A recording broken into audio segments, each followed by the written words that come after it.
I have a question for you. Who is the most important person in the world right now? The answer may surprise you, and I'll tell you in just a minute.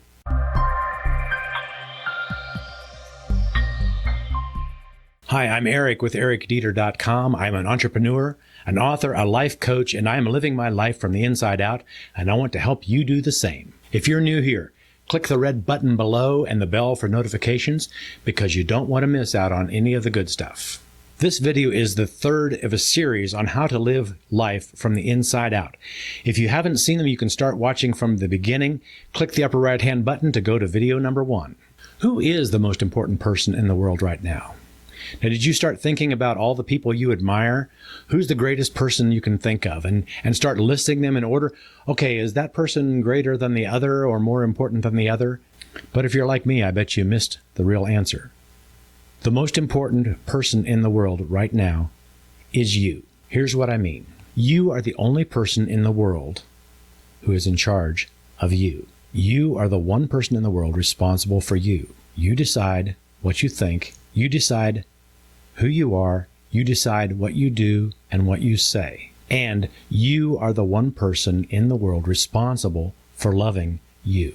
You may have heard this statement from Jesus when he said, love everyone else as much as you love yourself. But what we are taught is love everyone else instead of yourself. If I come to you and say, oh, I really love myself, what you often hear is, he's a conceited, self-centered jerk. But loving yourself isn't being self-centered. Loving yourself isn't being self-absorbed. Loving yourself is what we're supposed to do in order to love others. Think about what Jesus said. Love other people as much as you love yourself. So have you considered how much do you love yourself?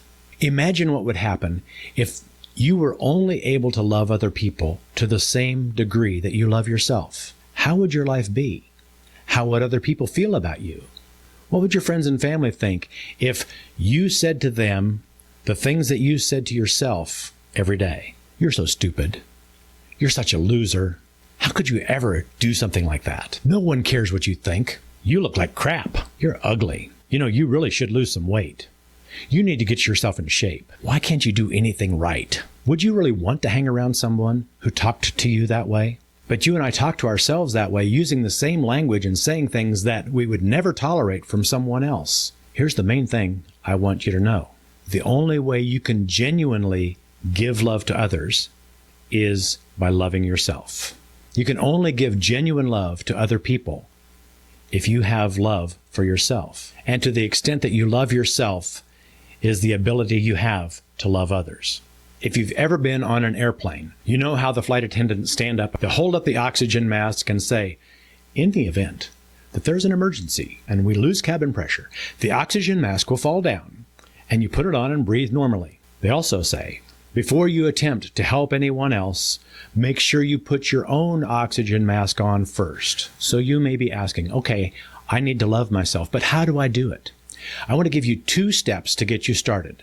The first step is saying positive affirmations. Your identity, who you are, is made up by thousands of short stories that you tell yourself. And for most of us, those stories are negative.